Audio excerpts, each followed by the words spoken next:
Assalamualaikum warahmatullahi wabarakatuh. Waalaikumsalam warahmatullahi wabarakatuh. Bagaimana kabar anak-anakku sekalian? Baik, Bu. Baik, kali ini pertemuan pertama kita setelah Lebaran. Bagaimana Lebarannya? Apakah Lebaran di kampung atau di rumah masing-masing? Di rumah, Bu. Sebelum memulai pelajaran, ada baiknya kita membaca doa terlebih dahulu. Silahkan ketua kelas memimpin doa. Ya, selesai. Kemudian Ibu akan melakukan presensi ya, dengan namanya baik-baik. Muli. Hadir, Bu. Hadir. Ana. Hadir, Bu. Ya. Widya. Hadir, Bu. Oke. Wira. Hadir, Bu. Ya. Siapa temannya yang tidak hadir hari ini? Arsi. Oh, Arsi kenapa ya? Sakit, Bu. Itu ada suratnya di meja, Bu. Oh ya, terima kasih. Kemudian ada yang belum disebut namanya? Tidak ada, Bu. Oh ya. Oke, sekarang kita masuk ke pembahasan materi ya. Materi hari ini mengenai buku fiksi dan buku non-fiksi. Di antara kalian, apakah sudah pernah membaca sebuah buku fiksi atau buku non-fiksi? Saya, Bu.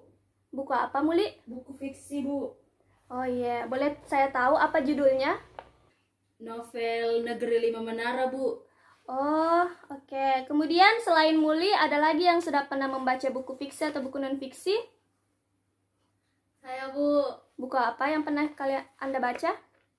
Buku fiksi, Bu. Oh iya. Oke, kita lanjutkan ya. Saat ini pemerintah kita telah menggalakkan gerakan literasi sekolah dengan melakukan pembiasaan membaca 15 menit sebelum dimulai pembelajaran. Gerakan ini tentu akan menjadi angin segar bagi para pelajar untuk menggemari kembali membaca buku, baik itu buku fiksi ataupun buku non-fiksi.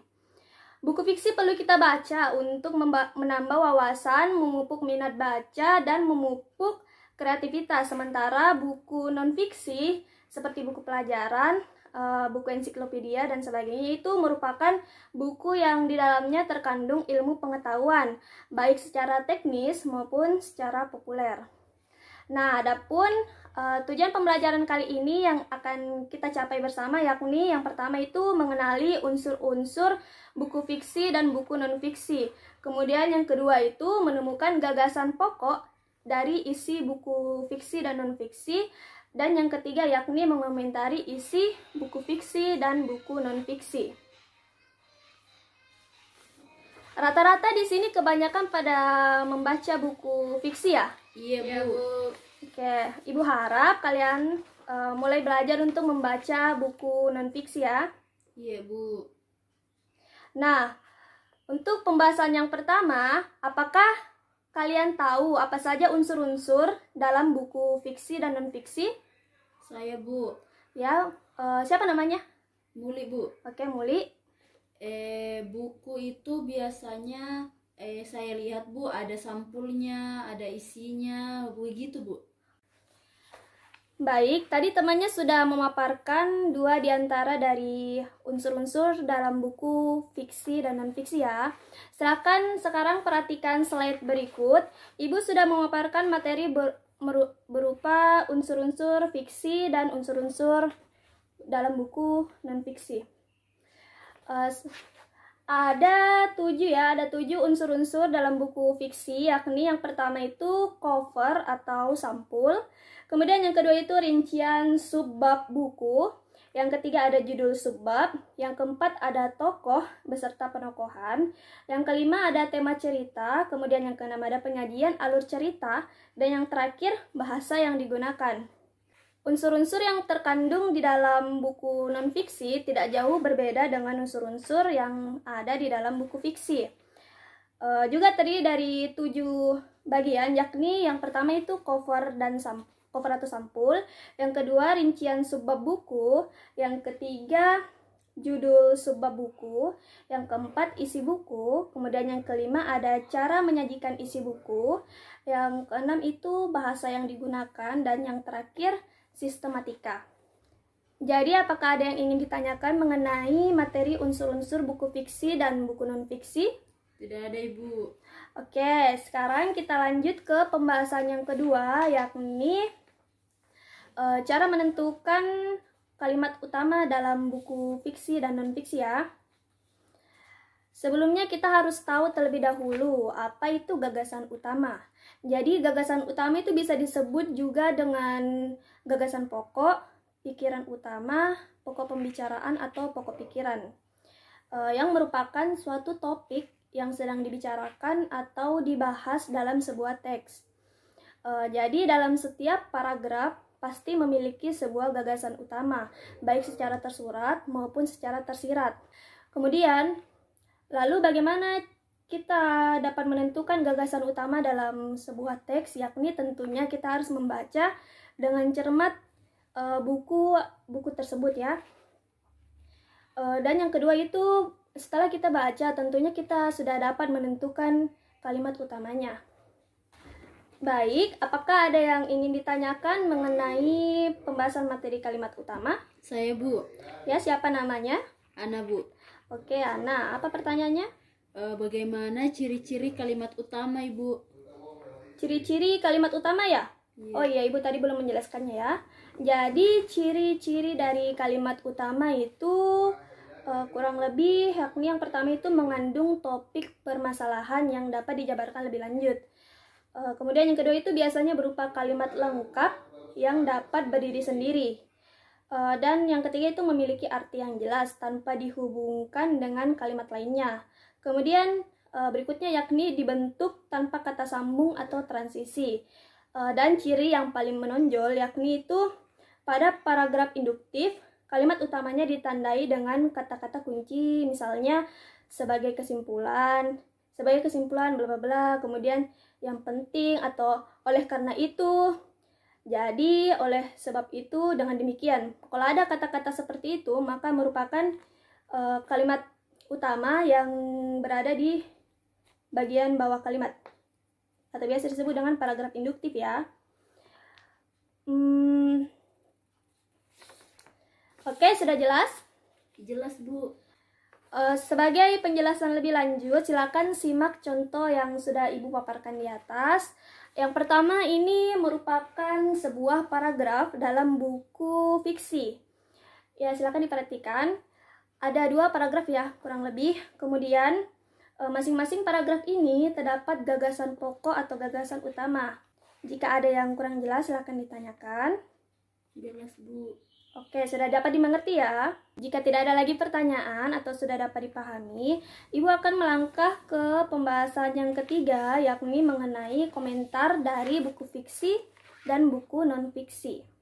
Pernahkah kalian membaca suatu resensi buku? Belum, Ibu. Apa itu, Ibu? Oh, belum ya. Kegiatan mengomentari isi buku sebenarnya adalah bagian dari kegiatan membuat resensi buku. Bagian buku yang akan dinilai adalah segi kelebihan dan kekurangan buku tersebut. Jadi kalau kita mengomentari buku itu, kita sudah termasuk meresensi buku tersebut ya. Kemudian, untuk mengomentari buku fiksi, silakan disimak slide berikut. Ada beberapa pertanyaan yang harus kalian jawab dalam mengomentari buku fiksi. Ada 7 ya, silakan dibaca. Untuk lebih jelasnya, Ibu akan memaparkan contoh ya. Contoh komentar buku fiksi yakni sebagai berikut. Ini berupa contoh kelebihannya ya. Silakan dibaca. Kemudian ada contoh komentar buku fiksi yang berupa kelemahannya ya. Jadi di slide berikut dikatakan kelemahannya itu misalnya begini, ada sedikit ketidaklogisan cara pengarang memunculkan tokoh, itu berupa komentar juga ya. Kemudian kita melangkah ke komentar buku non-fiksi. Kita tadi sudah membahas unsur-unsur dari buku fiksi dan non-fiksi ya, ada sedikit perbedaan, maka komentarnya tentu saja berbeda. Berikut ada hal-hal yang harus dikomentari dalam buku non-fiksi, ada 8 ya, silahkan disimak. Jadi kita bisa mengomentari bagaimana judulnya, kemudian siapa nama pengarangnya, siapa nama penerbitnya, dan sebagainya. Silahkan dibaca ya. Oke, jadi sama halnya dengan buku fiksi. Buku non-fiksi juga terdapat dua hal yang dapat kalian komentari, yakni yang pertama itu kelebihannya bagaimana, kemudian yang kedua itu kelemahannya bagaimana. Berikut contoh dari membuat komentar kelebihan dalam suatu buku non-fiksi. Silakan disimak. Ada dua contoh ya. Contoh yang pertama itu misalnya, buku ini wujud kepedulian penulis untuk mempromosikan keindahan alam Indonesia. Jadi ini mengenai isi bukunya ya. Kemudian komentar yang kedua, silakan disimak. Oke, kita melangkah ke contoh berikutnya, yakni contoh dari mengomentari kelemahan buku non-fiksi. Silakan disimak slide-nya. Ya, jadi di sini jelas ya, misalnya kalian ingin mengomentari mengomentari kelemahan dari buku non-fiksi, kalian bisa katakan begini: sedikit kelemahan buku ini adalah penggunaan istilah-istilah lokal yang cukup banyak sehingga mengganggu pemahaman pembaca yang belum memahami daerah tersebut. Jadi ini mengomentari dari segi pemilihan kata-katanya ya, atau istilahnya. Oke, dari penjelasan tadi dapat disimpulkan bahwa memberikan komentar buku fiksi dan non-fiksi dapat melalui dua cara, yakni dengan mengomentari kelebihannya dan yang kedua dengan mengomentari kelemahannya. Sampai sini, apakah ada yang ingin ditanyakan? Tidak ada, Ibu. Oke, jika tidak ada, kita akan melaksanakan tugas tapi dilakukan dengan cara berkelompok. Ibu akan membagi kalian menjadi beberapa kelompok yang di dalamnya itu terdiri atas 4 anggota ya. Ya baik, kelompok pertama itu terdiri atas Ana. Silakan dicatat Ana sebagai ketua kelompoknya. Ana, yang kedua itu Muli, yang ketiga Wira, yang keempat Widya. Jadi kelompok 1 terdiri atas 4 anggota ya. Oke. Jadi mengenai tugasnya itu, kalian per kelompok silakan pergi ke perpustakaan, mencari satu buku non-fiksi dan satu buku fiksi. Kemudian kalian analisis kalimat utama pada minimal 5 paragraf ya. Kalian baca itu buku, pilih 5 paragraf dan analisis kalimat utama atau gagasan pokoknya dalam buku tersebut ya. Tugasnya silakan dikerjakan selama 1 jam. Nanti kita akan melakukan presentasi. Baik, sudah cukup 1 jam. Silahkan dimulai dari kelompok 1. Silahkan maju ke depan buat mempresentasikan. Ya, itulah tadi presentasi dari kelompok 1. Menurut Ibu sudah cukup bagus ya. Terus bagaimana komentar dari teman-temannya? Apakah ada yang ingin ditanyakan kepada kelompok 1? Tidak ada, Ibu. Tidak ada ya. Baik, kelompok berikutnya silakan maju. Ya, itulah tadi pemaparan dari seluruh kelompok. Alhamdulillah kalian sudah sangat memahami materi mengenai gagasan pokok dalam buku fiksi dan non-fiksi.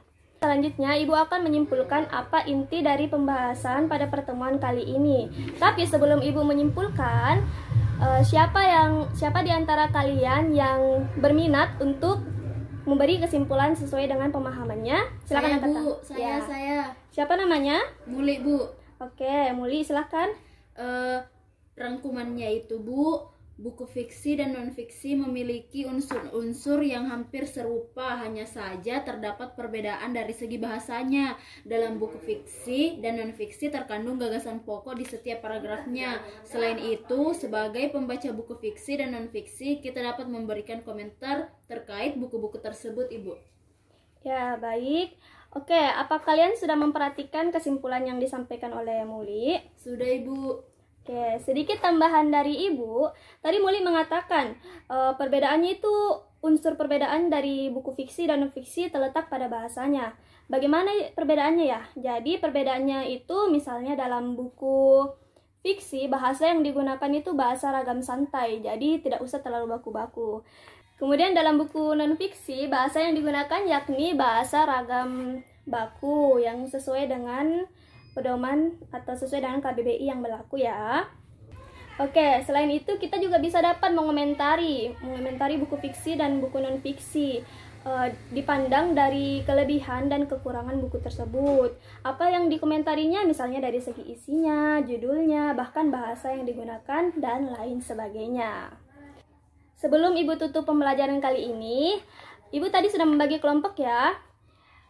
Nah, untuk tugas lanjutan dari pertemuan kali ini, silahkan mengerjakan tugas kelompok lagi. Buku-buku yang kalian pinjam dari perpus tadi silahkan bawa pulang, kemudian kalian komentari apa kelebihan dan kelemahan dari buku tersebut.